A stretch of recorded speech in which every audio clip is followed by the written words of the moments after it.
Hello and welcome! Vintage Super League is back! Happy New Year, happy holidays, happy Vintage Super League. How you doing, Well, Rich Shea? I'm doing great, Randy. I'm doing great. I'm happy to be here in 2016 and still playing vintage. Yeah, Um, I hadn't quite thought of it that way, but me too. Week Here we 3 are. of the Vintage Super League this week. We have some nice matches. I feel like this is where we're starting to get, the plot is starting to come together, Mm. if you will. We're starting to, people can move up toward the top of the standings. How are the decks going to do? How are we going to kind of remember this first trimester? We should put the schedule up. You looking forward to any matches in particular this week or any I'm particular I'm plot lines? actually looking forward to this Web versus LSV matchup a lot. I think that the aggro shops versus Ubastacks matchup is a really interesting one, where you have a very dedicated aggro deck that Web is playing with Ravagers and Triskelions, and you have LSV playing a deck that's much more defensive. It tries to turtle a lot, Yeah. and while Ubamask isn't very good against what Web's trying to do, Nullrod is really good, and Ensnaring Bridge is spectacular. No, So that's a I'm good point. really interested to see how this is going to play out. And I think they're, both decks have draws that can go over the top, and I'm really interested to see if LSV is going to be able to lock out Web. Yeah, no, I think that would be the headline match, even if we ignore the deck lists, right? It's the 2 Oh 0 yeah, versus 2 0. You're the only other undefeated right now. Could wow. easily be, a match for first place at this point. And it's two guys who have been friends and vintage opponents for a decade or more at this point. Yeah. I'm looking forward to seeing this, and I think that both the decks lining up and the players lining up are good. Um, I'm not looking forward to the match that's listed after that, though. Okay, I was about to ask. You guys are actually going to play third. We've got it listed randomly second here, but We've your already storm seen how matchup's this not good. works. Efro and I have already played this matchup in the finals of the of one of the online Ah, Power 9 tournaments. We actually played this exact matchup already, and as a spoiler, it wasn't very close. Um, he had Bargain or Necro on the second or third turn, both games with some nice discard backup, and I was sitting there wishing Sylvan Library was Yawgmoth's Bargain. So interesting. that's not especially close. It's a big match in terms of like what the tournament's going to shape up like, right? The difference between you being 3-0 and Efro at 1-2 just feels like totally different from being tied at 2-1. I agree. I agree. You know, you can never say you have a great matchup against Efro playing anything, and I think that just looking at the decks, his is very well aligned against mine. My deck is designed to grind out control and draw cards, and his deck is just not interested in letting me get to the point where I can leverage all that card draw. Yeah, fair enough. Sylvan, Sylvan's really good against decks that can't punish the life loss, but when your opponent has Tendrils of Agony, it gets a lot worse. Fair. Yeah, I've got the match against Kai that I'm obviously looking forward to, sort of. I mean, he's got, on the one hand, I want to describe him as a dirtily blue deck, but he's got Enlightened Tutor for Rest in Peace in the Right? main deck. Like, I cannot possibly win through a game 1 Rest in Peace. And even a game 2 Rest in Peace is super, super annoying. I have to find a sideboard card and then hope that the tempo Mm-hmm. works out, that I have time to blow it up and still reestablish what I'm up to. I don't know. We'll find out. If the curse I like is... that. I I respect think... what Kai's doing there. His deck's really cool and creative and original, and he's trying to use Enlightened Tutor to do something powerful, and I think that's just an underplayed card in Vintage. If we look at his deck here, he has Counterbalance and Rest in Peace and Energy Flux. His deck is full of very powerful situational cards. Yep. And, he's trying to pull that all together with Enlightened Tutor, who doesn't teach but simply reveals. And so I think that it's a really interesting tactic, and it's a very fresh and original approach to building a vintage deck. So I really applaud Kai for putting together something so original. More in the sideboard, too. I love the moat. That is some old school technology right there. Moat's extremely powerful, and I see that Kai is also doing his best to increase the Dragon Lord count in vintage. I have Yes. Uchitai, Kai has Dramoka. You could have run Culligan, I almost did run Kolaghan. It's actually an interesting question whether you're supposed to run Kolaghan or the Flamekin Zealot, right? Because Mm. Kolaghan also gives your entire team haste, and the flying could actually come in handy. I concluded that the +1/+1 to a potential huge swarm of zombie tokens was relevant, but I definitely contemplated Kolaghan. If Kai gets down that moat, you're going to wish that you had a Dragon Lord too. That's what the wisp mares are for.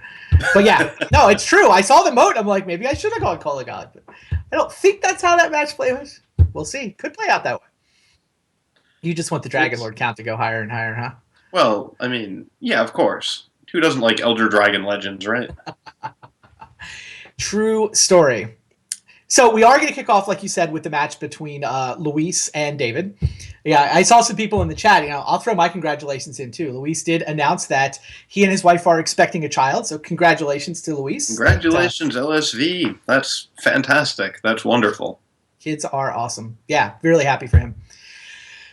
But in the short term, he's got David Ochoa to deal with. So a bit of a different flavor, I guess. I don't know. Now, let's look at Luis's deck list here, because it is definitely an innovative take on the Workshops archetype. This is not your everyday ordinary Workshops deck. In fact, it's a stacks deck, right? Stacks going back, the smokestack, what used to be the card that you would lock people with way back in the day. I mean, better artifacts have been printed since then, but the truth is, smokestack is still a super powerful way to lock out an opponent. Oh, he's got the Crucible of Worlds combo in here as well. Like, he can feed it forever. So he has Uba Mask, and I love everything about this. Uba Mask is a 4-mana artifact, and it replaces your draw with exiling a card and allowing you to cast it that turn or play it that turn. And so what it does is it does two things. First, it turns off a blue deck's ability to accumulate counters in hand, because that deck is exiling their cards, and if they don't use them, they lose them. The other thing it does is that it synergizes with Bazaar of Baghdad. You tap it, exile 2 cards, and now you can just cast them this turn. And that dovetails really nicely with the ley lines that LSV has. Normally there's a big downside to running leyline in a workshop deck because you can never cast them short of drawing your Black Lotus. But by having Bazaars, LSV has mitigated that. I actually, I was so impressed by this deck that I ran it in the last Power 9 tournament. Oh, did you? Online. Wow, I didn't realize that's what you were running. You finished 9th, right? I took a heartbreaking 9th place, missing out on tiebreakers. That happens sometimes. That. At the NYSE large vintage event that that Nick Detweiler runs, I took 17th at the last one of those. Yikes! It's never a fun thing to do. It means that the deck you're running worked out well, and maybe if you had just gotten your matches in a different order, you would have gotten a little higher. Now, this stacks deck that Luis has, you think it's good against Ochoa's workshop deck because of the null rods? Is that the key? Is it really all going to come down to null rod, or is the matchup? Tell me more about this matchup. So, a lot of what LSV's deck doesn't really confound Ochoa's deck at all. Ochoa's on Ravager Workshops, and that's an extremely good deck. I played that at Champs. And this deck is aggressive. Ensnaring Bridge stops Ochoa's aggressive lines. But what it doesn't do is stop him from assembling a Ravager and a Triskelion. And Ravager and Triskelion lets you just throw all of your permanents onto the Triskelion and then throw them all at LSV. Yeah, that's a good point. I know Luis has been waiting to lock somebody with that Ensnaring Bridge. That was his game against me. He's super excited about the possibility, but you make a good point here. Ochoa's still got the Triskelion combo to just fireball him out, even if he's stuck behind an Ensnaring Bridge. Right, and with 4 Triskelion, and I know that my friend Brian Schlossberg has just been really pushing 4 Triskelion as correct, and this is one of those scenarios where it's a card that'll pull you out of something that nothing else can. On the other hand, LSV does have a hard lock. If he gets Null Rod out alongside Ensnaring Bridge, that's over. That makes sense to me.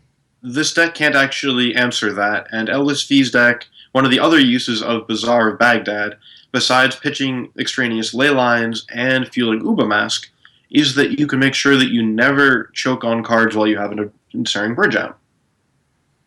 So give me a pick. Who do you actually like in this matchup? If they played it 100 times, who wins 51 I think bucks? it's going to favor Webb. I think it's going to favor Webb, but not by much. Okay. And if LSV gets a null rod, suddenly it favors LSV. Yeah, the null rod seems huge. And I don't know, have you factored in all of the luck and all of the skill that could play into this victory? I haven't factored in all of the luck that LSV will bring to the table. So Right. maybe he's a little more likely to draw those null rods, so maybe he goes up to 60% instead of 40.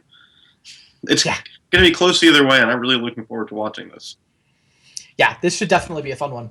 Now, this is the last week with these deck lists. Everybody has the opportunity to submit new deck lists for next week. So come back next Tuesday, and who knows what people are going to be playing. We won't even know what we're going to be playing against. Hopefully we'll know what we're playing, but not playing against. Yeah, the way we're going to do that, we did this week 1, and I thought it worked out pretty well. None of us will know anything. Not even the commentators will know what decks have been submitted. We just submit them all to the producer. Athena will and Steve will put the graphics together. So no one will know what any of the decks are until we go down to the match, and then the archetypes will be kind of baked into the graphics. So commentators get to speculate about who might be playing what, and then the players will be playing blind. I mean, kind of like you would in a normal Magic tournament, right? You don't usually know what your opponent is on, or much less what their deck list is. So we'll be back to that for next week. Yeah, have you figured out what you're going to play yet? Not what is it, but have you figured it out yet? Because I have no idea what I'm going to play. I have a plan. I'll settle for probably. Like, I mean, I'll be playing some Magic Online in the meantime, testing some stuff out. But I mean, if deck lists were due tomorrow, I definitely know what I would be submitting. We'll see if I come up with any better ideas in the next week or any better. You're ahead of where I am then. I don't know. I may be just backing myself into a corner. Who knows? Big picture, by the way. It's a 9-week regular season. If you haven't watched this for a whole season of Vintage Super League before, 10 players in the league, of course. So everybody playing everybody once works out to be 9 weeks. 3 trimesters with 3 different decks, and then the top 4 will make the playoffs. First place is going to wind up with a foil set of Vintage Masters on Magic Online, so that's super sweet. Second place just gets the Lotus. Foil Black Lotus, still pretty sweet, though.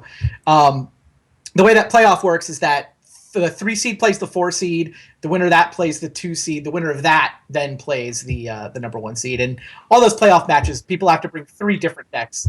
Have to bring 3 decks. Your decks are allowed to overlap however much you want, including up to 75 cards worth of overlap, but it's still 3 deck slots. So that's the big picture plan. And then don't forget, last place gets relegated to the play-in tournament. And a little bit new this year, everybody tied for last also gets relegated down to that play-in tournament. Now that we've got a play-in tournament, we can potentially have more than 1 slot on the line.